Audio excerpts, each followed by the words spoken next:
काम पाकिस्तान के लिए भी हमें कोशिश करनी है, सोचना। आज जो पाकिस्तान के अंदर सूरत हाल है उसको देखते हुए हमारे नौजवानों के अंदर एक कैफियत जो है वो बदल रही है। शायद वो अभी फोकस कर रहे हैं कि नहीं, हमें जो है ना इधर नहीं इधर तक ही रहना है। एक्शन कमेटी जो बनी उसमें भी हमारे कुछ दोस्तों ने झंडा भी उतारा गया और दुख हुआ, जिसपे हमें कायदे आज़म वाला रहमा की तस्वीर भी जो है वो उतारी गई। उस पर भी बहुत दुखी हुए हम सारे लोग कि हमारा पाकिस्तान का और हमारा एक मजबूत जो रिश्ता था उसको कुछ लोग जो है वो कमज़ोर करने की कोशिश कर रहे हैं। आप हमारे सवाल भी साथ ही ले लें, क्योंकि कंसर्न आपने बहुत सारे पॉइंट रेज किए हैं। तो उसमें अब जैसे आप कह रहे हैं कि एक गैप आ गया है, जो यंगस्टर्स हैं, कश्मीर के जो यंगस्टर्स हैं, वो अब पाकिस्तानी झंडा उन्होंने उतार दिया। मतलब वो बहुत कम होंगे, लिमिट में बहुत कम होंगे। आप ज़्यादा लोगों को रिप्रेजेंट कर रहे हैं, तो आज भी लोग जो हैं वो कश्मीरी जो हैं वो पाकिस्तानियों से और पाकिस्तानी कश्मीरियों से उतनी मोहब्बत करते हैं। लेकिन ये जो देखें, एक इलेक्शन होता है और उस इलेक्शन के अंदर वहाँ पे पीटीआई जो है मेजोरिटी में जीती है, आप भी पीटीआई से जीते हैं। तो फिर अगर आप लोगों का वो जो यंगस्टर ने वोट दिया है ना, वो हक अगर कोई बाय हुक एंड क्रूक ले लेता है, साजिश करके ले लेता है, वो फिर जो यंगस्टर हैं वो मायूस हो जाते हैं। जब वो मायूस हो जाते हैं फिर वो पाकिस्तान में देखते हैं कि लोगों के साथ क्या हालात हो रहे हैं, चादर चार दीवारी का क्या सिलसिला है। फिर वो देखते हैं कि जनाब एक ऐसी जमात जिसका वज़ीर आज़म 3 दफ़ा वज़ीर आज़म रहा, जिसके यहाँ पे महलात हैं, उनके वज़ीर कहते हैं कि जनाब ये तो यहाँ पे लाशें दफनाने आते हैं, इनका क्या लेना देना पाकिस्तान से। और ये लोग तो जो है इस तरह की बातें करते हैं। अब ऐसी सूरत हाल में बहुत सारे कश्मीरी माशाल्लाह यहाँ बड़े सेटल बिजनेसमैन हैं, वो पाकिस्तान में आपकी बात पर यकीन करते हुए, जिस तरह आपने डिफाइन ली उसको बताया, वो बिलीव भी करते हैं, करना भी चाहते हैं। गारंटी क्या है कि आप पैसे तो पाकिस्तान से ही जाने हैं ना। तो इस वक्त जो पहले वहाँ पर बिजली के जो लगे हुए हैं उसका मसला बना हुआ है, दीगर मसला हुआ है। इस वक्त तो जो इमरान खान की कॉल है उसको साइड पे कर दें आप। वैसे ही पाकिस्तानी या ओवरसीज पाकिस्तानी कश्मीरी जो भी हैं वो ज़हनी तौर पर जो है वो थोड़े कंफ्यूज हैं कि पैसा कैसे पाकिस्तान में लगाएं, वहाँ तो गारंटी नहीं है। बहुत अच्छा आपने क्वेश्चन किया और मैं समझता हूँ मेरे 3-4 क्वेश्चन है, सारी बीच में जवाब सबका नेट जो है ना वो यही है सारी चीज़ों का। तो आपका ये जो है इसमें मैं समझता हूँ कि बिल्कुल आपने निशानदेही की कि पाकिस्तान के अंदर स्टेबिलिटी नहीं है, ना वो पॉलिटिकली स्टेबिलिटी है, ना इकोनॉमिकली है, ना सोशली है। सारी चीज़ें जो है वो डिट्रैक हुई हैं और उसको ट्रैक में लाने के लिए मैं समझता हूँ कि अभी जो एक अच्छी शुरुआतें, ज़ाहिर डेफिनेटली जब इन्वेस्टर्स ये देखेगा कि वहाँ का एनवायरनमेंट अच्छा है, फ्रेंडली एनवायरनमेंट है, प्रोटेक्टिव एनवायरनमेंट है, तो देन वो वहाँ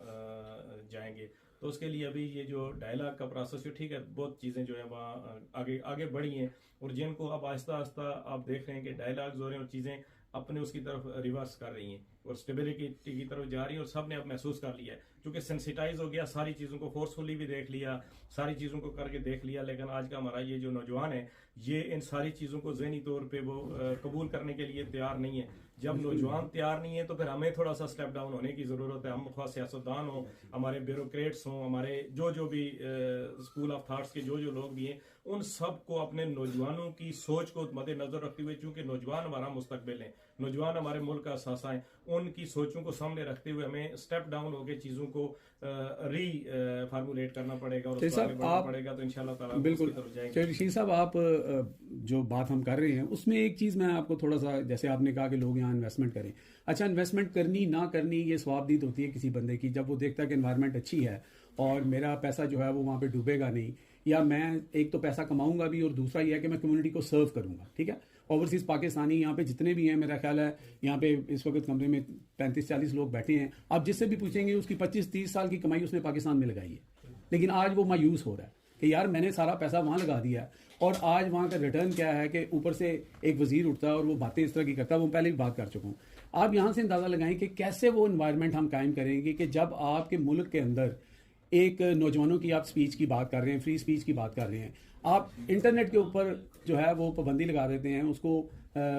डाउन साइज कर देते हैं। आज की खबर ये है कि 1.62 बिलियन डॉलर का नुकसान हुआ है पिछले ये 1.5-2 साल के अंदर। जो इंटरनेट वहाँ पे स्पीड रोकी गई है, बंद किया गया है। वो जितने नौजवान पाकिस्तान के अंदर, कश्मीर के अंदर बैठ के जिनके पास स्किल था, जिस स्किल की आप बात कर रहे हैं, वो सारे इन्होंने बेरोजगार कर दिए हैं। तो फिर ये चीज़ें देखता है जब यहाँ का, क्योंकि यहाँ तो स्ट्रेट फॉरवर्ड बात है, ये तो मुंह पे बात करने के आदी हैं यहाँ के लोग, यहाँ के बच्चे भी वो इस तरह। फिर आज एक स्टेटमेंट और साथ आया अभी शहबाज शरीफ साहब ने दिया है कि जो बंदा 5 साल पाकिस्तान में नहीं रहेगा उसको नेशनलिटी नहीं मिलेगी। अब मुझे ये बताएंगे ये बच्चे जो आज नहीं रहे 5 साल जाके, इनका फिर पाकिस्तान से क्या लेना देना, ये क्यों पाकिस्तान में इन्वेस्ट करेंगे?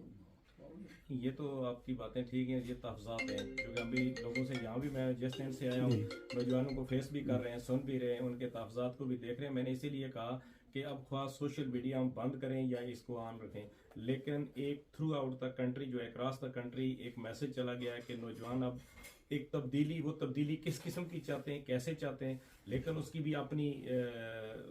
की शक्ल है कि किस तरीके से। लेकिन जब तक अब मुल्क को अपने नौजवानों की ज़रूरतों के मुताबिक, उसकी सोच के मुताबिक हम पॉलिसीज़ नहीं बनाएंगे, हुकूमतें डिसीजंस नहीं करेंगी, इम्प्लीमेंटर जो हैं वो उसके मुताबिक नहीं चलेंगे, तो ये आपके जो तहफ़्फ़ुज़ात हैं ये हम उस गोल को हम अचीव नहीं कर सकते। उस गोल को अचीव करने के लिए, इस सारे गोल को अचीव करने के लिए, मुल्क के इस्तेकाम के लिए, माशी इस्तेकाम के लिए हमें सियासी इस्तेकाम की ज़रूरत है। और सियासी इस्तेकाम के लिए मैं ये समझता हूँ कि ये जो सूरत इस वक्त वहाँ डेवलप हुई है, 47 फार्म, 45 फार्म और ये सारी चीज़ें अब लोगों के जहन में रच बस चुकी हैं, तो इसका मेरे नज़दीक भी एक पॉलिटिकल वर्कर, मेरे नज़दीक इसका एक ही सोल्यूशन है कि अगर इस वक्त जिन हालात से पाकिस्तान गुजर रहा है, इसमें कौमी हुकूमत अगर पाकिस्तान के अंदर बना के फिर एक टाइम रख के तो फ्री फेयर इलेक्शन जो है वो मुल्क के अंदर हो जाएं, तो मेरा ख्याल है कि जब अपने उस फेयर इलेक्शन के जरिए अपने नुमाइंदे का इंतखाब करेंगे, फिर उसके बाद अगर वो बंदा नहीं डिलीवर करेगा तो नौजवान जो है उनका ये जो एक जानी कैफियत है, जो नौजवान एक बहुत उसकी तरफ जा रहे हैं, ये मैं समझता हूँ कि एक उसकी तरफ जाएगा। अदरवाइज इन हालात में जिनमें हम जा रहे हैं वाकई हमें बिल्कुल मानना होगा, और ये सूरत हाल नहीं है। अब हम हमारी उम्र के लोग, हम तो पाकिस्तान के लिए कट मरने के लिए तैयार हैं, लेकिन हमारे नौजवान, हमारे बच्चे हमसे सवाल अब करते हैं कि आप क्या बात कर रहे हैं, वहाँ की सूरत हाल देखें। तो इससे सारी चीज़ें सेंसिटाइज हो रही हैं, और अब जो थिंक टैंक्स हैं, जो हमारे डिसीजन मेकर्स हैं पाकिस्तान के अंदर बैठे हुए हैं, वो भी ये सोचने पे मजबूर हुए हैं। और इस मौके पे मैं वहाँ जो फौजी जो क़यादत हमारी जो पाकिस्तान के अंदर जो कौमी क़यादत है या जो एस्टेब्लिशमेंट है, या ये जो सारे, इसमें मैं एक चीज़ पे बड़ा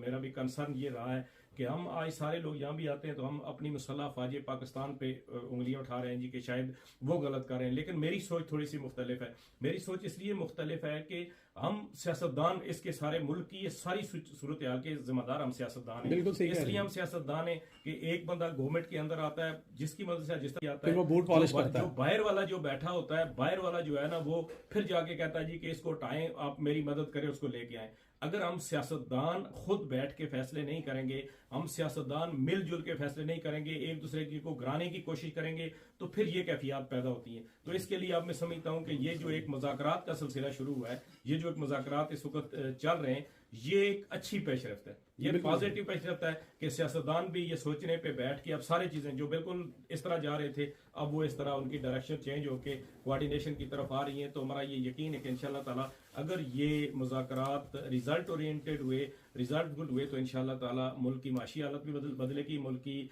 सियासी स्टेबिलिटी भी आएगी, और फिर हमारे ये जो इस वक्त कैफियत जिनसे हमारा नौजवान गुजर रहा है, या हम खुद भी हमारे जो सोचने वाले लोग जो हैं वो देखते हो, बिलखसूस हमारे ये जो बच्चे यहाँ बैरूनी दुनिया में मेहनत मजदूरी करके अपनी आमदन का एक बड़ा हिस्सा उस मुल्क के अंदर भेजते थे, अब वो इस पे मजबूर हो गए कि वो ना भेजें, और वो देख रहे हैं कि वहाँ का एनवायरनमेंट जो है हमें शायद उस तरह नहीं, शायद हमारी आने वाली नस्लों का मुस्तकबिल वहाँ सिक्योर नहीं है, जिसकी वजह से ये डिसअपॉइंटमेंट हुई है। तो मैं समझता हूँ कि इंशाल्लाह ताला ये चीज़ें बेहतरी की तरफ जाएंगी, और हमारा जो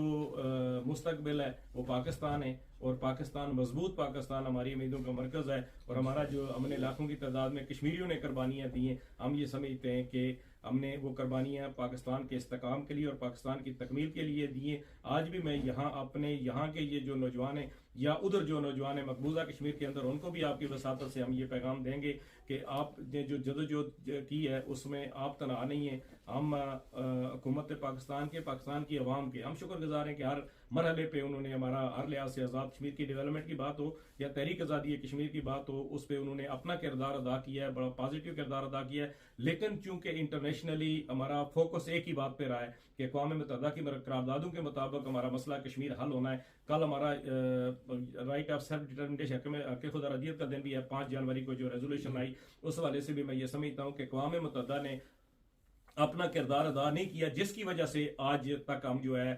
वो इन मसाइल से गुजर रहे हैं। तो इस मौके पे जो हमारी अक़वाम मुत्तहिदा के करारदादें हैं वो भी हम ये रिक्वेस्ट करेंगे कि यूनाइटेड नेशन के मेंबर इसके मुताबिक। एक लास्ट सवाल भी ले लें कि अभी आपने बोला कि सियासतदान जो हैं उसके कसूरवार हैं, ये बड़ी अच्छी बात होती है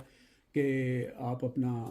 खुद साबी वाला काम करते हैं और मानते हैं कि सियासतदान वो कोई भी हो सकता है, मसलन आप किसी को फिंगर आउट नहीं कर रहे, लेकिन ये जो आपने साथ बताया कि इसी वजह से फिर वो 22वें ग्रेड का बंदा जो है वो सारा फ़ायदा उठा जाता है, क्योंकि हमारे 75 साल में यही हो रहा है ना, वो कोई 20वें 22वें ग्रेड का बंदा जो है वो पूरे मुल्क को चला रहा होता है और सियासतदान आपस में लड़ रहे होते हैं, यही होता रहा है। अभी ये जो इमरान खान साहब ने कॉल दे रखी है कि रेमिटेंस की, अच्छा बीइंग ए पाकिस्तानी मैं भी ये समझता हूँ कि बड़ा हार्श डिसीजन है, क्योंकि लोगों को पाकिस्तान के हालात इस वक्त इस चीज़ के मुतहम्मिल नहीं है कि वो अफोर्ड कर सकें। लेकिन दूसरी तरफ जब आप उसका other side of the wall आप देखते हैं तो आप देखते हैं कि यार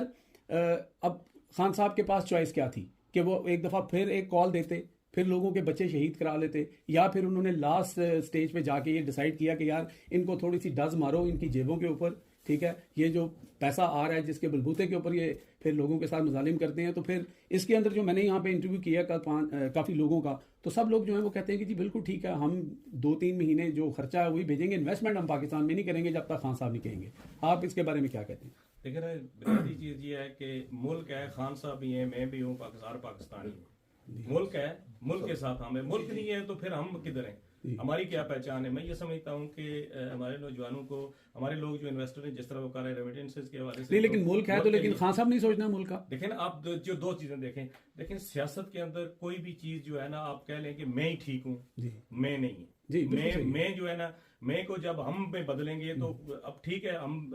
ये देख लें कि खान साहब की अपनी एंगल से सोचते हैं, वो पाकिस्तान के बारे में अपनी एंगल से सोचते हैं। अब मुस्लिम लीग नवाज है, वो अपने एंगल से सोचती रही है, सोच रही है, पीपल्स पार्टी अपने एंगल से सोचती है, सोच रही है। मैंने पहले जो गुजारिश की आपसे कि जब तक सारी सोचें एक जगह मुर्तकज नहीं होगी, कंसंट्रेशन नहीं होगी एक जगह पे आके, और पाकिस्तान की बेहतरी के लिए, पाकिस्तान के इस्तेकाम के लिए, उस वक्त तक चीजें आगे नहीं बढ़ सकेंगी। अगर हम ये कहें जी कि आप ये सरमाया ना भेजिए, दूसरा कहे जी आप भेजिए, इस तरीके से अब हमें सर जोड़ना है, और जोड़ने के लिए आप देखें उनको मतलब टाइम तो दिया ना उन्होंने, क्या आप मुज़ाकरात करके चीजों को,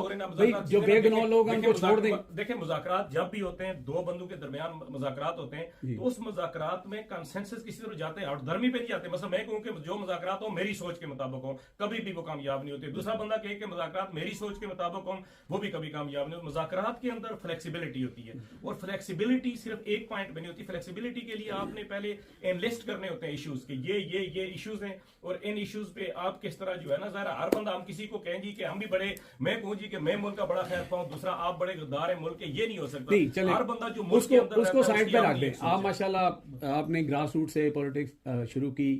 एक यानी कि कोई आपने कल बताया कि आपकी फैमिली बैकग्राउंड भी सारी, और पढ़ा, फिर आप स्कूल टीचर हुए, फिर आप यानी आपने ग्रो किया। आप मुझे इस बात का बता दें कि जो आप बात कर रहे हैं कि जी दोनों तरफ से वो होते हैं, खान साहब के मुतालबात हैं क्या? 9 मई का जुडिशल इंक्वायरी, 9 मई के पिस कौन रहा है? पीटीआई, खान साहब। तो अगर वो कह रहे हैं कि जजेस के पास जाएं, जाके इंक्वायरी कराएं, ठीक है, इसमें क्या कबाहत है? दूसरा 26 नवंबर को क्या हुआ, गोली किसने चलाई, इसमें क्या कबाहत है? तो मकसद अगर देखा जाए तो तीसरा उनका खान साहब का ये नहीं है मुझे रिहा करें, उनका कि मेरे लोगों को रिहा करें। तो ये 3 सवाल उनके, इसमें आपको कौन सा सवाल जो है वो गैर जमहूरी लगता है? ये सारे इश्यूज उस कमेटी के अंदर डिस्कस हो रहे हैं, ये जो मुज़ाकरात की कमेटी बनी उसके अंदर डिस्कस हो रहे हैं, सामने आ जाएंगी चीजें। कैसे भी कह रहे हैं जल्दी ना कर लें ताकि फिर पैसे भेजिए। नहीं, ये डोमेन की बात नहीं, पॉलिटिक्स